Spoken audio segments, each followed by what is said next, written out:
اذان اور اقامت سے پہلے اور بعد میں آہستہ آواز سے درود پڑھنا سنت ہے، اور درود یہ ہے اللہم صلی علی محمد وعلی آل محمد وبارک وسلم۔ اذان کے بعد اور اقامت کے بعد یہ دعا پڑھنا چاہیے۔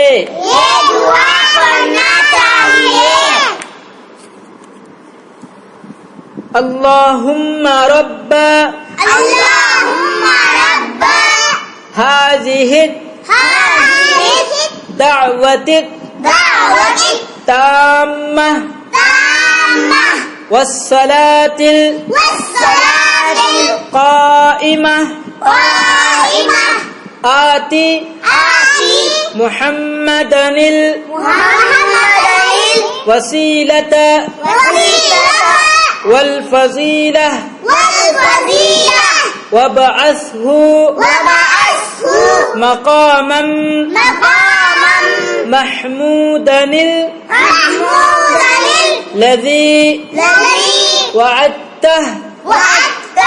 إنك لا تخلف الميعاد۔ اذان اور اقامت سے پہلے اور اذان اور اقامت کے بعد جو درود پڑھنا ہے وہ چھوٹی آواز سے پڑھنا ہے، آہستہ آواز سے پڑھنا ہے، بڑی آواز سے نہیں پڑھیں گے، اونچی آواز سے نہیں پڑھیں گے، بلند آواز سے نہیں پڑھیں گے، یہ غلط طریقہ ہے۔ بعض حضرات کو ہم نے دیکھا ہے، بلکہ بعض مسجدوں کے بارے میں ہم نے سنا بھی ہے اور وہاں پر دیکھا بھی ہے کہ اذان سے پہلے اور اقامت سے پہلے بلند آواز سے درود پڑھتے ہیں، اور جو درود پڑھا جاتا ہے وہ درود بھی یہ درود نہیں ہے جو سنت کے مطابق ہو،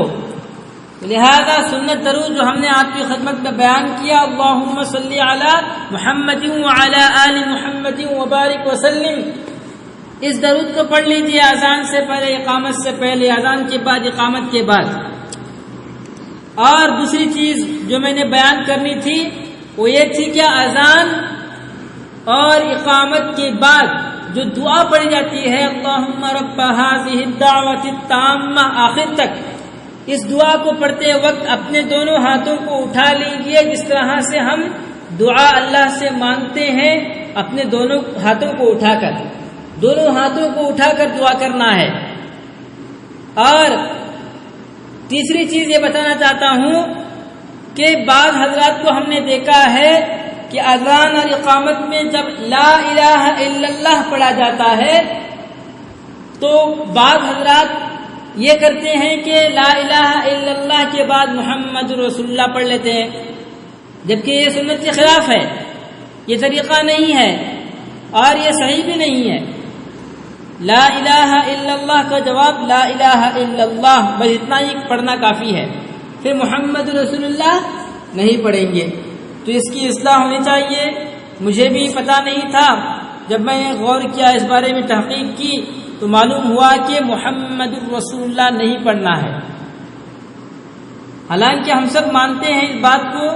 کہ یہ تو کلمہ ہے لا الہ الا اللہ محمد رسول اللہ، لیکن یہاں پر یہ کلمے کے طور پر نہیں پڑھا جا رہا ہے، بلکہ اذان اور اقامت کے طور پر پڑھا جا رہا ہے، اذان اور اقامت کے طور پر پڑھا جا رہا ہے، اس لیے یہاں پر لا الہ الا اللہ کے بعد محمد رسول اللہ نہیں پڑھیں گے۔ اللہ تعالیٰ مجھے بھی اور آپ کو بھی اذان اور اقامت کو انہی آداب کے ساتھ پڑھنے کی توفیق عطا فرمائے، اور جو حضرات اذان اور اقامت میں غلطیاں کرتے ہیں، سمجھتے نہیں ہیں، اللہ ان سب کو ہدایت نصیب فرمائے اور صحیح طریقے سے صحیح ڈھنگ سے،